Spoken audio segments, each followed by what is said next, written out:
Welcome to Customer Love Stories, a podcast where we investigate why certain brands are loved or not by their customers. I'm your host, Robi Ganguly, CEO and co-founder of Apptentive.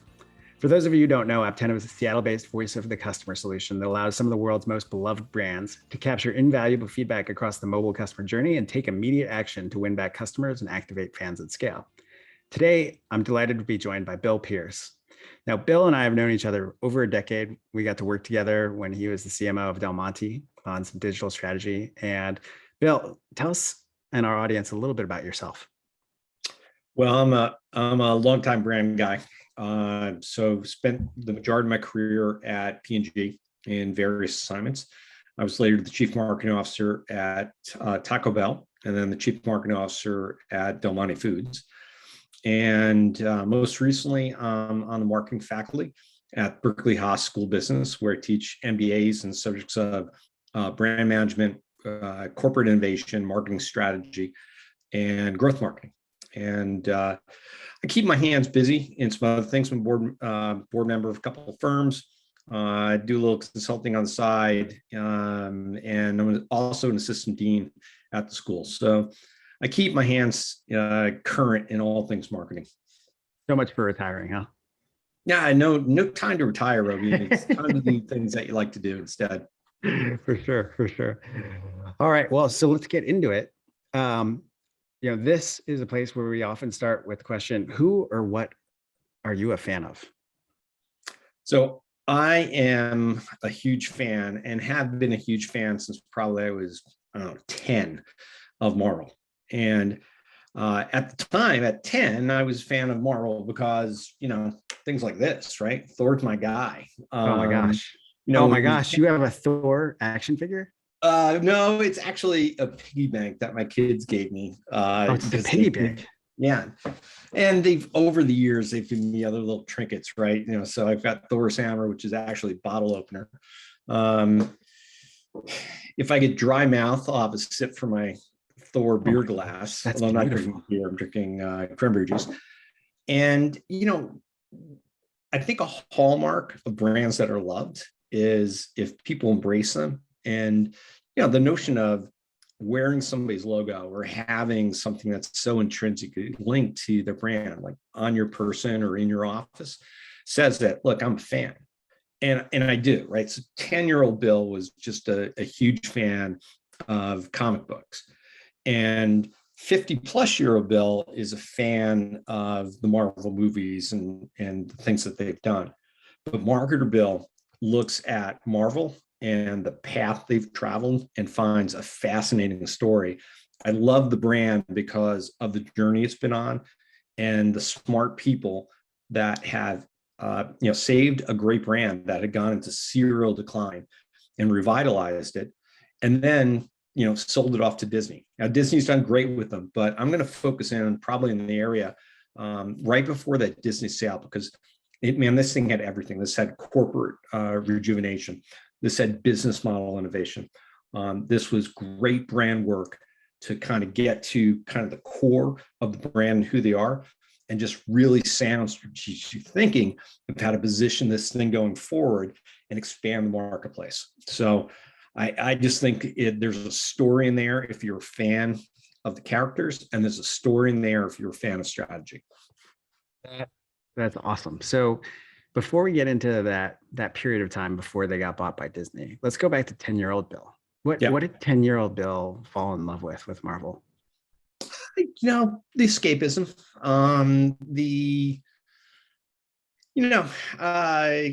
I was probably a smaller than average kid. I was the youngest guy in my class. So, it's when you're 10, if you're 6 months younger than everybody else, right, you're a little smaller.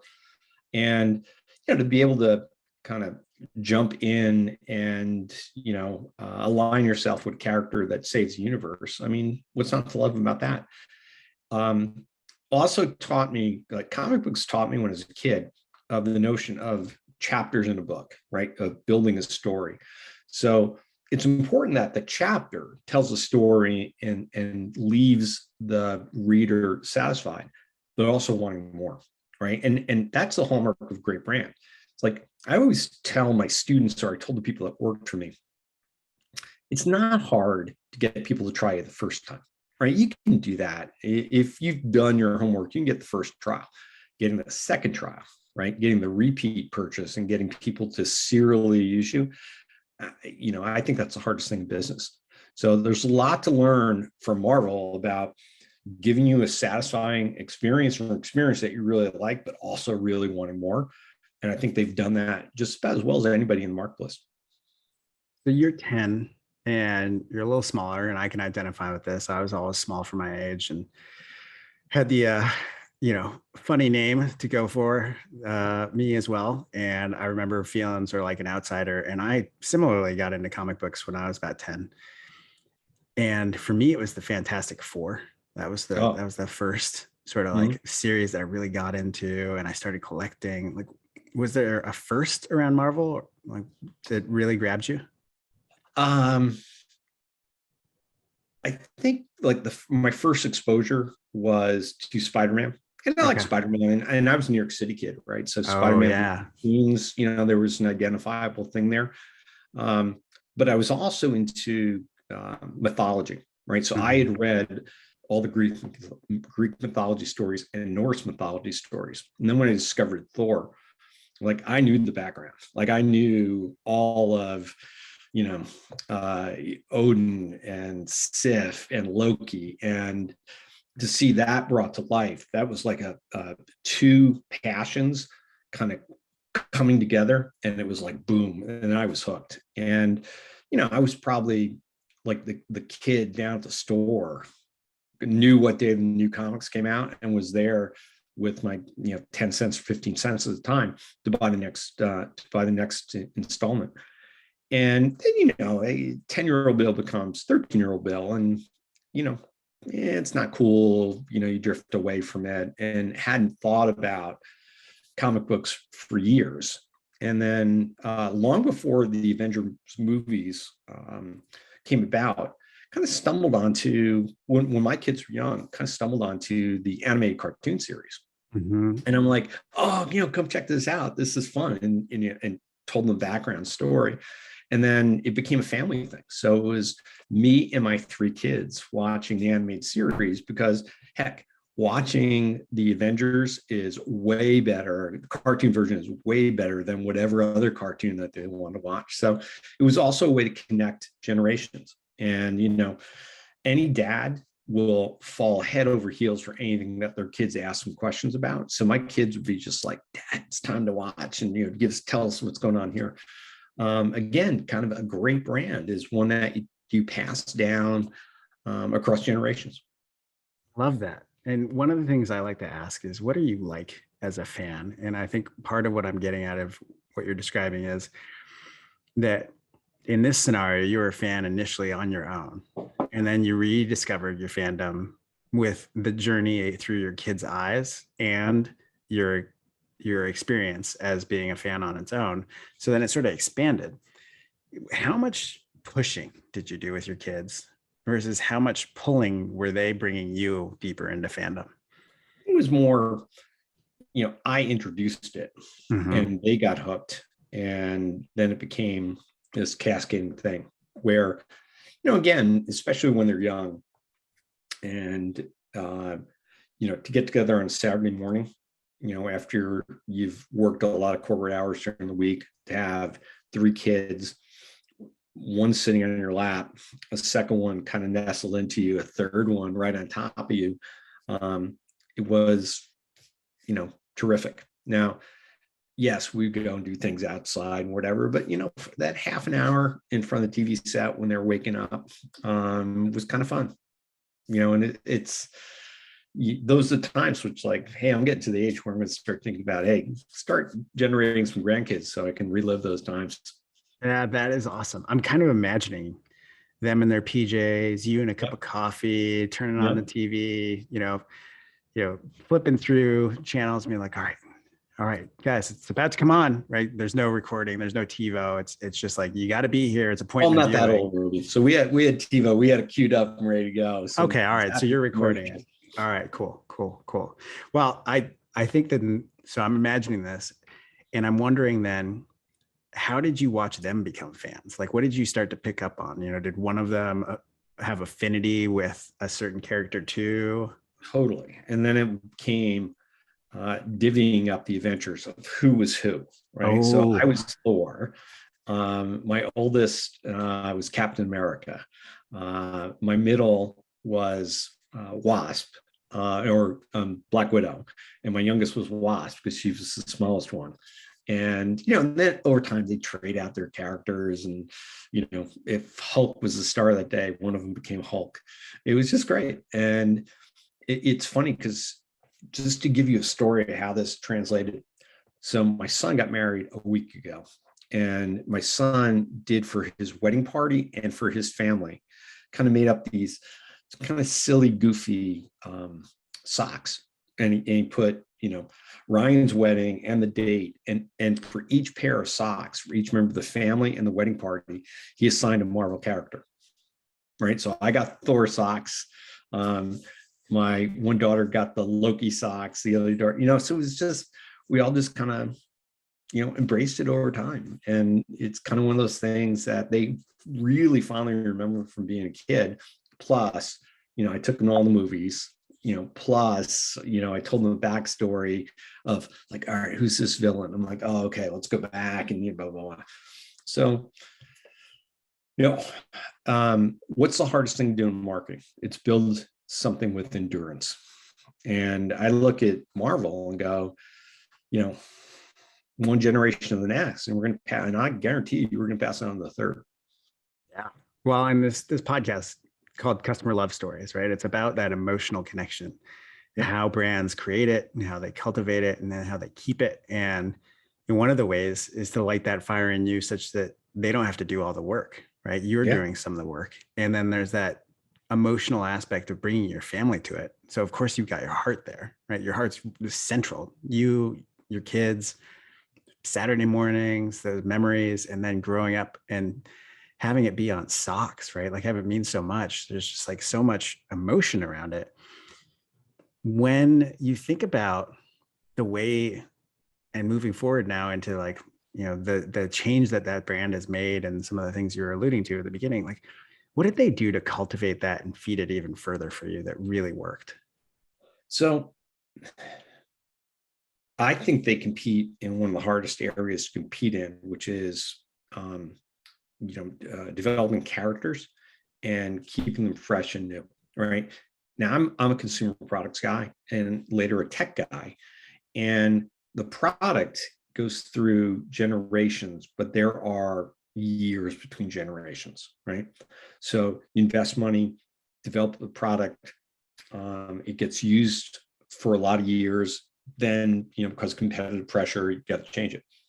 What Marvel had to do is they had to do that every week, and they're recreating that. And then think about the other companies out there that are doing creative things and doing it at scale repeatedly. It is hard to maintain quality, right? It's very easy to drive that bus right off the cliff where people go, yeah, it used to be good, it's not good anymore. I think their ability to develop story arcs, character arcs, and do it consistently and introduce new characters, right? So you were a fan of the Fantastic Four. I got introduced to the Fantastic Four through a crossover with Thor, right? Right. And that gave me a sampling opportunity with the Fantastic Four. And sure, I read those books as well. And so I think being able to do that repeatedly without a quality drop off is incredible. Now, there were tough times, and there were, I'm sure they took it off in a vector that didn't work, but they brought it back because they were always true to who they were, right? It doesn't take, like, any Thor fan or any Fantastic Four fan can tell you that's on character or that's off character. And by and large, they stayed on character. Okay, so now I'm really curious. What would be off character? Have they gone off character around Thor? So I'm gonna consider you my resident Thor expert from now on. Like, did they go off character, and how so? Oh, over 40 years, there have been better story arcs than others, right? but I think they've stayed largely on character over time.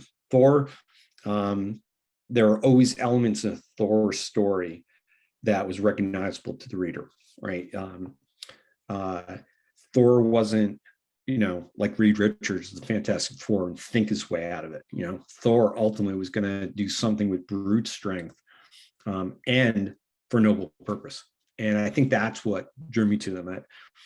Much like Captain America, right? Or Spider-Man, they all have these different origin stories.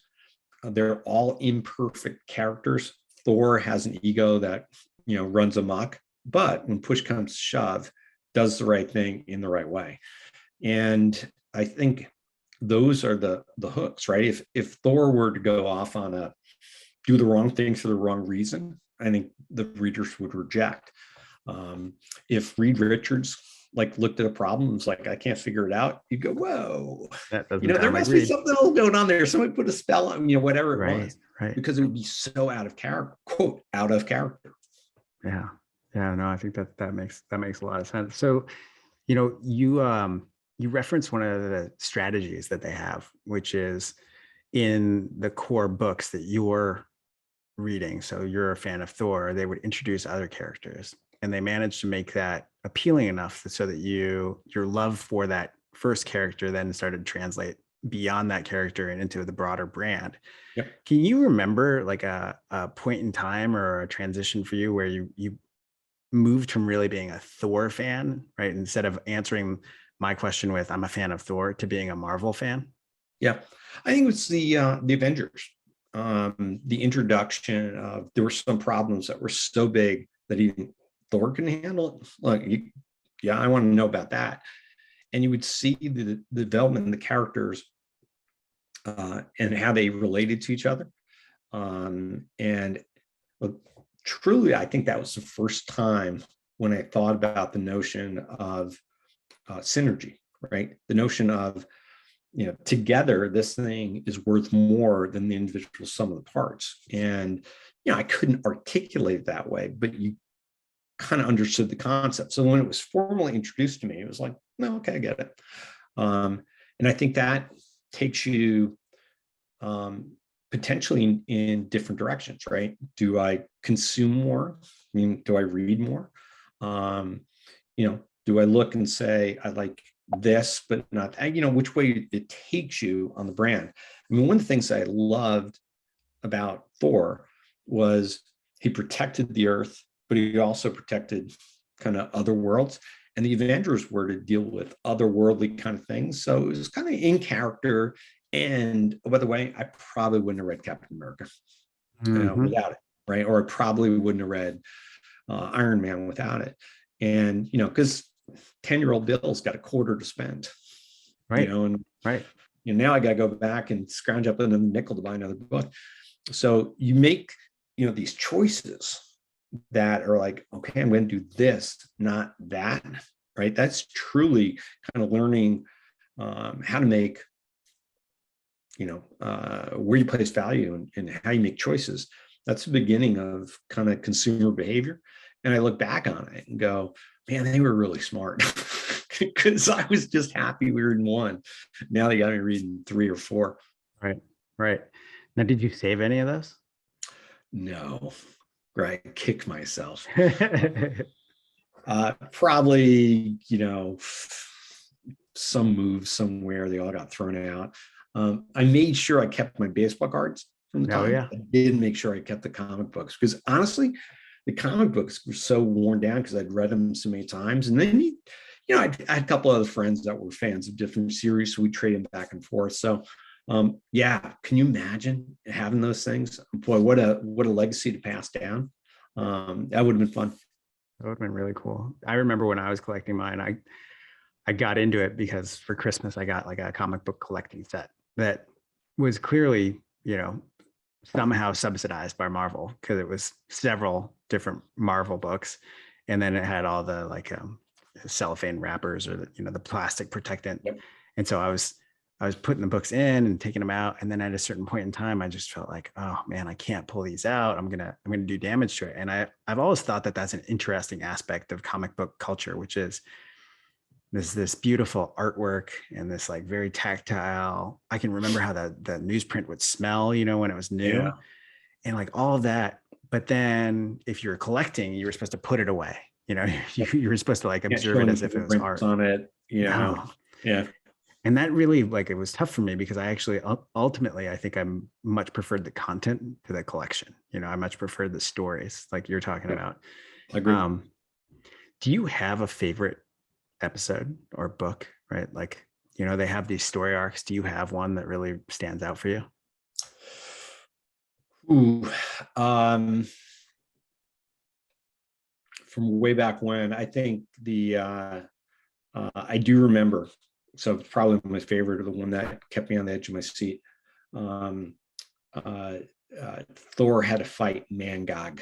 Mangog was his most strongest opponent. And for several episodes, Mangog was just wiping up the universe with Thor. And you're like, how much more abuse can you take? And he eventually comes back. And Mangog was yeah, pull me back. Mangog was the physical manifestation of like a billion souls that had been lost in a battle elsewhere, right? So this was like pure rage coming back in. So in essence, Thor was fighting a billion people that feel like they've been wrong. And just I remember, like for the first time, I remember like he's not going to win this. And then he came back, you know, the kind of dug deep and came back. And you just remember that, like, they always say, you know, it's like, it's not if you get knocked down, it's if you get back up. He just kept getting back up. That one stuck with me as good. Now I got to go look this up afterwards, right? I'm gonna go deep on this, probably like 4 or 5 book arc and see if I can. The battles with Loki were always great, you know, because then Yeah, you got, I had 2 brothers, right? So it was very easy for me in my head going, painting, you know what, brother.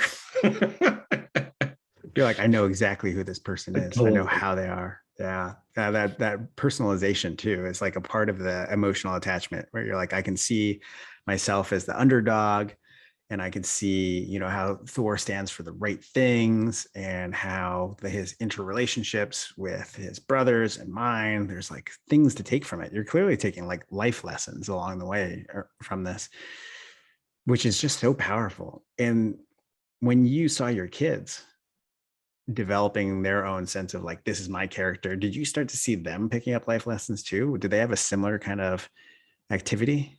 Yeah, I like my oldest immediately sparked Captain America, probably for a lot of the reasons that I sparked to Thor, right? Doing the right thing the right way. That was always Cap's thing.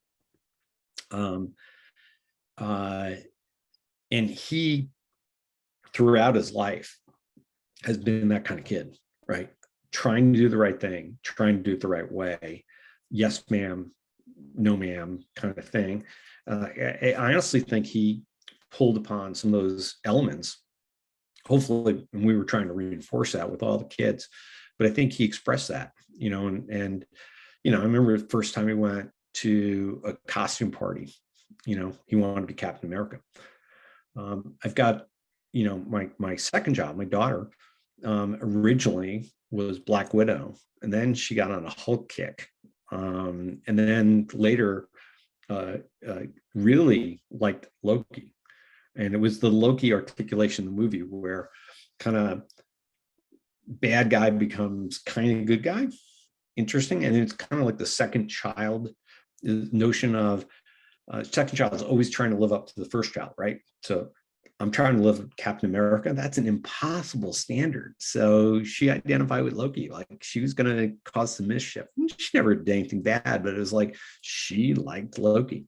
So it's funny you see kind of some of these elements, and I don't know if it's the character that drives into the user, or the user identifies some things that they're feeling internally in the character, and that's the affinity. And I think that's what it was for me when I was 10. So it's probably the same thing for them at that age.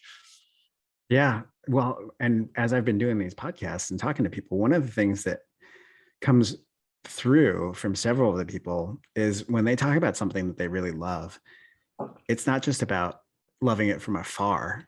It's also about being involved, right? And when you can involve yourself in, hey, the ethos of this brand, like you know Doug Chavez, who joined us to talk about Patagonia, there's an aspect of his identity that is associated with wearing Patagonia. There's a, hey, I know when I do this, what I'm expressing to other people is that I stand with this brand and the way it shows up in the world. And that's how I think of myself. So you've got this consistently reinforcing mechanism when you really are emotionally connected to a brand, to a character, to a story that I think is sort of natural.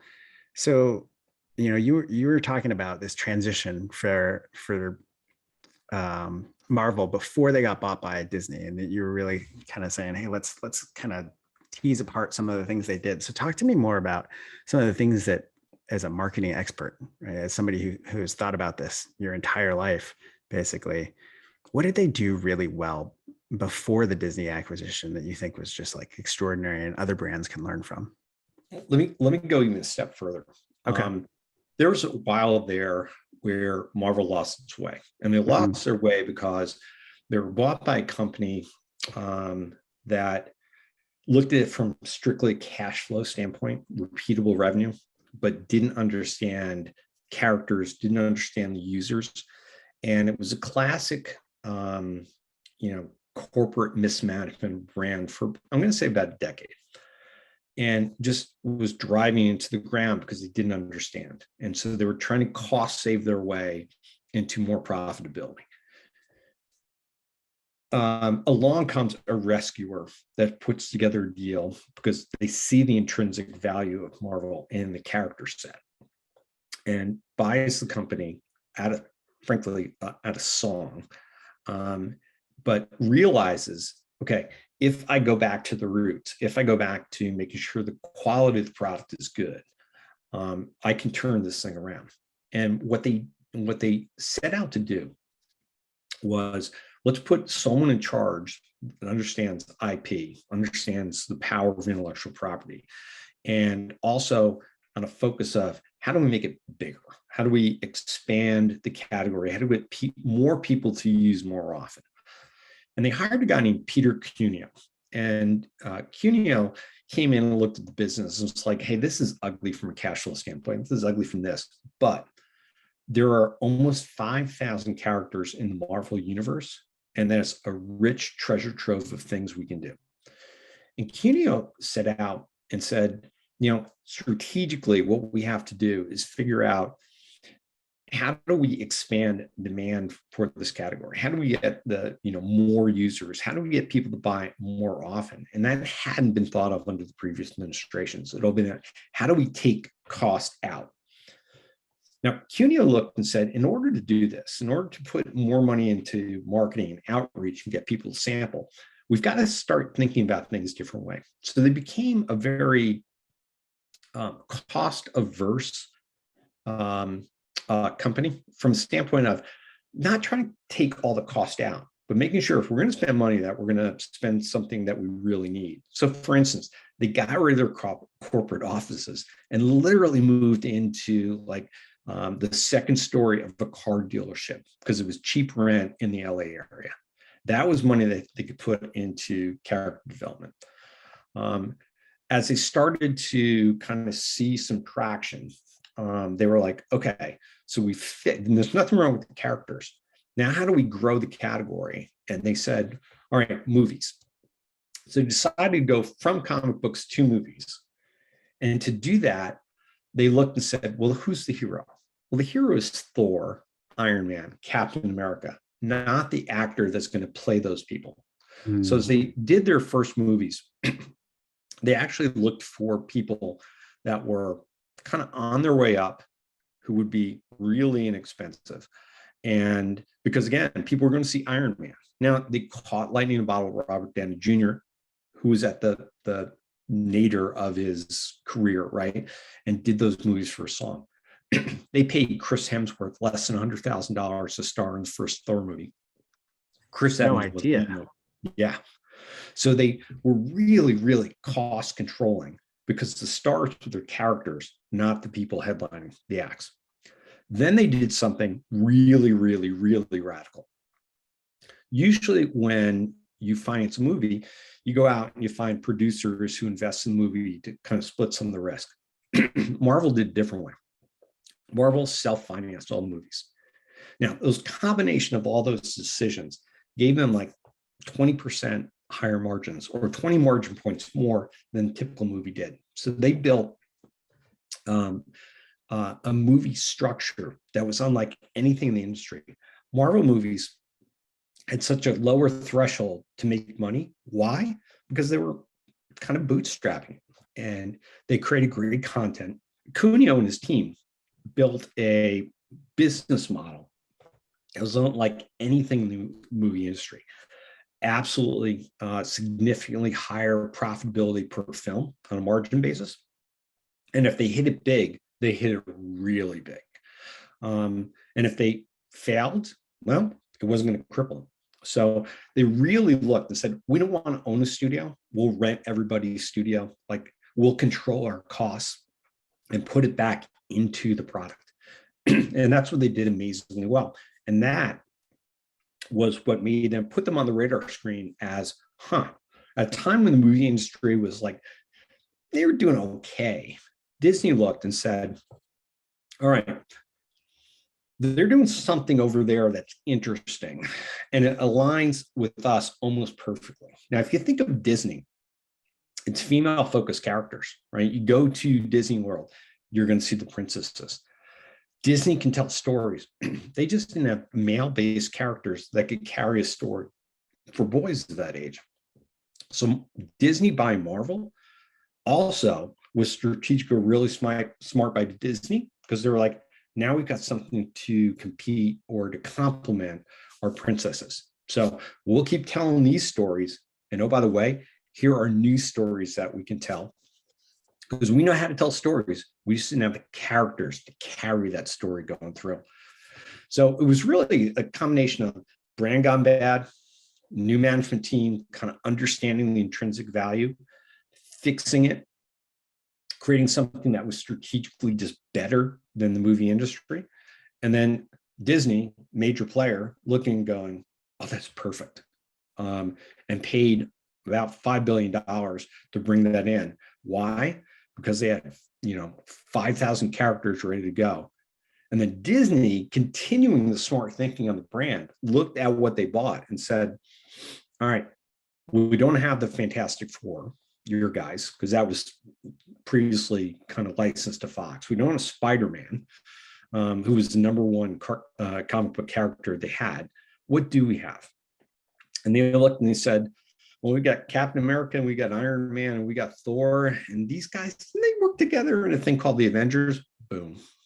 So you could look and say, hey, they bought Marvel, but they didn't get the rights to their top characters. And Disney said, that's okay. We know how to tell stories, and we have characters. We'll figure out the rest. And because they've been so successful at taking that strong strategy and amplifying it, guess what? They wound up pulling back in, the X-Men and Spider-Man, and, bring that all together and just kind of add more juice on the top.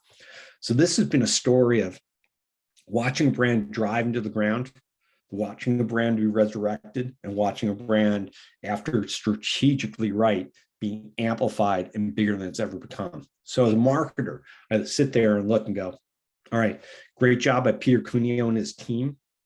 Amazing job by Disney. Now, Disney's walked away and started paying people big salaries, so walked away from some of the strategic tenants, but they made business decisions because they're Disney. They can take some different risks, and, they've taken a different direction, but the product is better than it's ever been. I love this. I did not know 90% of the story that you just outlined. I didn't know about the sale and then the subsequent kind of running the brand into the ground, and then the cheap repurchase of the brand, and then the resurgence. So that's awesome. And I already feel like I've learned a bunch as a result. But I think the other thing that I'm hearing you say is, the businessmen and women who ran the brand into the ground missed what really drove the emotional connection, which was the characters and the story. right? They somewhere along the way got too focused on owning a production studio, having fancy offices, having name brand characters, or having being overly focused on distribution. And then the team that took it over said, let's go back to our roots. How does the vessel of the character and the box of the story, how do those fit together to reignite this emotional connection we have with generations of fans? Everything else does not matter as long as we pursue with a massive amount of intensity, rekindling that emotional connection around the core of the character and the story. I think that's right. And then with the added insight there, that in order to improve the product for your users, sometimes you got to look at your business model and say, what's getting in the way? How do we change that? How do we make sure alignment of the business model with the product fits, right? That it's symbiotic, that they're in sync. And I think for years they weren't. And now, yeah, absolutely. It all fits together really neatly. That's why I said in the beginning, right? It's a brand story, it's a marketing strategy story, there's a management story here, and they all kind of combined to say, if you can get the three legs of the stool to fit, you can take this thing to places that you could never dream before. Yeah. Yeah. And I mean, now everybody knows the Marvel universe, right? Like, I think when we were reading the comic books and growing up, we might have been more aware of the Marvel universe than the average person, but now it's like a global phenomenon, right? There are literally over 1 billion people in this world who, if you said Marvel universe, they're like, oh yeah, Captain America, Iron Man, right? Yeah. Like, just, that's incredible. And it all starts with this real obsession with the characters and the content and the stories that you're telling around it, and just like continue to lean into like, hey, that's why people love us. That's what's going on. And I think that there are a lot of lessons around that in terms of, if you are a marketer, can you really hone in on the things that people truly love and never lose sight of investing in that, right? Like, forget the fancy buildings, forget your gold-plated logo, right? Like, get back to what it is that people love and obsess there. And every extra dollar you can provide to invest in that area of love, the better you'll do. When you think about the businesses, you mentioned Doug Chavez and Patagonia. There's another company I look at and go, they get it, right? They live their ethos. They make sure everything that they do at the headquarters aligns with what the brand promise is. And, the people they hire are aligned with that promise. So certain brands get it. And I think the brands that lose their way is when there's that disconnect between why people use us and kind of what we stand for, what we believe. If there's a disconnect, that speaks of inauthenticity, and people can smell that. And this next generation of consumers coming up, if you're inauthentic, man, they will grind you up and spit you out. Yeah, absolutely. And I was one of the questions I like to ask is like, what does it take for you to break up with a brand, right? If you're emotionally connected and in love with something, like, what is it that leads you to say, no more, I'm done? If you're truly connected to a brand and you have a bad experience, you usually chalk it up on a third party. Mm-hmm. Somebody gave me that, they didn't take care of it the right way, or, I must have done something wrong, because I wasn't paying attention. Second time you're like, what's going on here, right? And I think the radar is up a little bit. And if you have a third bad experience, I think you're gone. There have been a lot of brands that have gone through that over the years, right? You go back 10 years ago, Black & Decker was considered a premium brand. Now Black & Decker is something you buy at Walmart, right? Mm-hmm. Now, Black & Decker could say, yes, but that was our plan because we have DeWalt. DeWalt's our super premium brand, and so we developed blah, blah, blah. There's no reason for that Black & Decker brand to have gone down. When I look at brands, you can always go over a premium brand, right? There's always room at the top for another brand. You could argue there's always room at the bottom for an entry-level player. Doesn't mean you have to play there. If you can own the middle and the top, you're going to be, akin to Apple, right? Apple sells 19% of the handsets in the world, but pulls at 85% of the profitability in the category. I look and go, if you can pull 30% of the units and 80% of the cost, or 50% of the units and 90%, then you're winning. I don't care what somebody does at the bottom, because to win at the bottom, everything's got to be right? You can't make a mistake. At the middle or the top, you got some degrees of freedom there that, you don't have to be perfect. If you've been good all along, you can be unperfect and fix it. At the bottom, if you're not perfect every single time, hard. Yeah. That makes a ton of sense. I think what I'm hearing you say is, if your business model is predicated on being the low cost provider, and, to some extent, the emotional connection is about your price, and you have mistakes along the way, you have a lot less margin for error to actually go improve and adjust and reclaim that customer.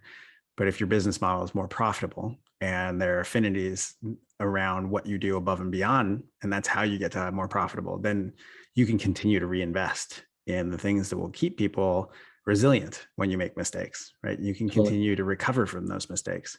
Yep. So through that lens, then it stands to reason, I think, that people who find themselves creating a brand that is loved should be consistently trying to reinvest and make that love higher, right? It's like, it's not good enough to be like a fan of the French fries at McDonald's. Now it's like, I want you a fan of the French fries and the quarter pounder with cheese, right? Like, how we get you up that ladder of like, how do we provide you more experiences that you love, seems to be a piece of this. Given the businesses you've run, you've touched so many consumers in different ways. What's an example of where you leaned into that successfully? When I was at Taco Bell, we did a couple of things that I thought, at the time, it's like, this is really smart, but I don't know if people are going to get it. But it's smart, and I think we should do it. And I trust in our users. The first one was, like, we were moving 70% of our transactions through the drive-thru, and the projections were, it probably will go higher, and it's not going lower, based on how society was kind of evolving, right? Pressure for time. So we're pushing almost 70% through the drive-thru. Can you think of a worse product to eat in a car than a crunchy shell taco? No, you can't. No. You take one bite, boom, it is down, right? People loved the taste, but it did not fit with the lifestyle. And we set out to figure out, there's got to be a way that we can give them the taste that they love in a way that fits with their lifestyle. And if we're right, we should be able to charge more than 49 cents or 59 cents for it. That was the genesis of the idea that became the Crunchwrap. Now, the Crunchwrap was basically take all the stuff of a taco, wrap it in a tortilla, seal it up. It's hand holdable. You take a bite of it. It doesn't crash and burn. We put it in a protective sleeve that kind of almost acts like a catcher. And right out of the gate, people got it. And people were like, this is the Taco Bell taste that I love, in a form that allows me to love it, doing the things that I need to do to create, my livelihood. I can eat it on the road. And instead of paying 49 cents for one, or, two for $1, now you're paying $2 for about the equivalent of a taco and a half, I think was the ratio at the time. So we got them to pay more because we gave them more value. What was the value? It was the same taste, different form, but in a way that they can enjoy it without worrying about, that's to dry clean that shirt is now $4. That thing went from 0 to over $1 billion in sales, which was 1/6 of our revenue for that introductory year. And it wasn't just trade out, because instead of paying $1, now I'm getting you to pay $2. So I'm expanding demand for this taste profile. and it gave us a terrific year going forward. And that became a platform for things that we did later on, right? So take what they love, but make it relevant to today was the key there. And, set that brand up for growth for multiple years. That, in my mind, is kind of the holy grail for marketers. How do I take what you love? How do I keep it relevant? And how do I get you to pay more for it? All right. That's, if you can click on those 3 cylinders, man, you're going to get your bonus this year. The company's going to be very happy with you. That's how you tend to get promoted in your career, not just what's the next flavor. And that's where we were, right? What's the next flavor? Now we need a step change. Like, what's the next platform or what's the next problem we can solve? Became the motivating driver. That is incredible. I mean, that's a really special insight because, I'm taking this and interpreting it as, first, you had to know what people loved about you, right? Like, you had a great sense of 70% of people are going through drive-through. There's this excellent set of flavors that they're appreciating. There's value that we're delivering. And then you got to say, okay, it's successful, but still, what's breaking? If you were to talk to people who are like, hey, why do you love Taco Bell? They're like, oh man, I can get in and out of the drive-through in 5 minutes and spend $3. And then I have these delicious tacos. But sometimes it ends up on my lap. Sometimes it ruins my jeans. Most times. Way too often, I smell like taco, right? Like, This is not great. And you said, all right, well, what would happen if we removed that problem? Oh man, I really love Taco Bell. Well, what if it costs 2 times as much? Doesn't matter. I would love Taco Bell so much more if I didn't have to go home and clean my pants of taco meat. Like, I just would. And just seeing that, and then watching it be a competitive advantage against other people who didn't know your customers as well as you do. Okay. They're trying to sway them to their brand with other things, but the whole time you're like, well, we know what they love and we know how to make it even better. So you're able to keep that core and then even attract new customers while everybody else is thinking, I don't understand why they're making their menu more expensive. You're like, we're not making it more expensive. We're increasing value.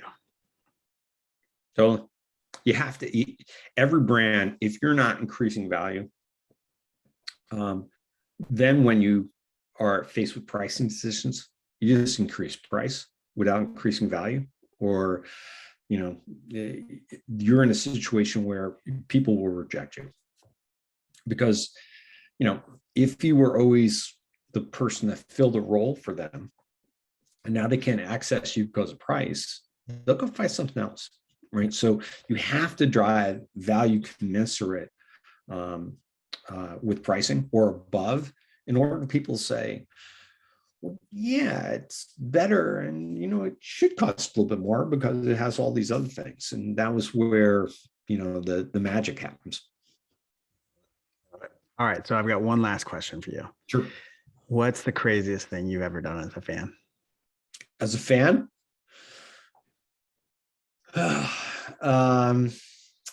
So I've never done cosplay. Let me be clear on that. I was hoping just a tiny bit. All right. So I was actually going to lecture on that Marvel turnaround that we talked a little bit about. And this was my first year teaching MBA students at Haas. And so I came to class, led the case discussion, talked about all these things, and then went into my close, which is, hey, look, here are the key brand things, what we talked about. And as I'm doing that, I started unbuttoning my dress shirt, right?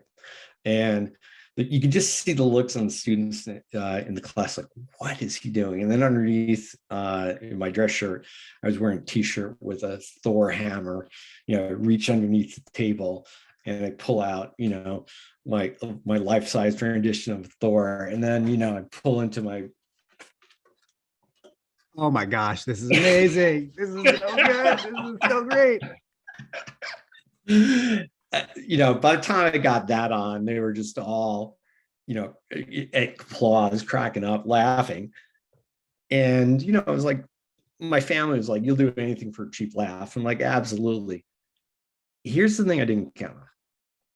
Going that little extra mile, right? That fan thing there. I can't tell how many students came up to me in the semester and said, hey, look, I've been thinking about, and I made that lesson stick. I made that notion of increasing value stick. I made that notion of brand love stick. And I'm like, I don't do it every year because I don't want students to undress in class again, right? But I've always looked for that. How can I make that point dramatically funny, whatever, so that it sticks? So yeah, I outed myself as a comic book geek in front of students that are way smarter than me, but they learned.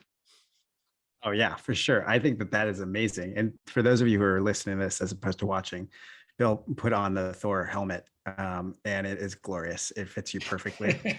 I wish I'd been in that class. That was really quite incredible. So, well, Bill, thanks so much for joining us today. Really, my pleasure. Teach us about Marvel and its epic journey and how it's developed love from billions of fans. Teaching us about the secrets of the Crunchwrap Supreme and why that was leaning into customer love, and teaching us a little bit more about how your family bonds over Marvel comics. I think that's pretty amazing. Honestly, I could tell you there have been some nights where it's like we hit the Marvel movie with the family and went up to Taco Bell. So it all kind of blends together. Oh my gosh, that sounds like a perfect Pierce party, right? Like the three P's right there. That's amazing. So thank you to everybody who's listening. Make sure that you subscribe to our podcast, give us a rating and review at ratethispodcast.com/CLS. And for those who have further questions for Bill, where can they find you? So you can go to haas.berkeley.edu in the faculty profile, or send me an email, WD Pearce, Pearce at berkeley.edu. Thanks so much for joining us. Robi, thank you. My pleasure. Have a great day. You too.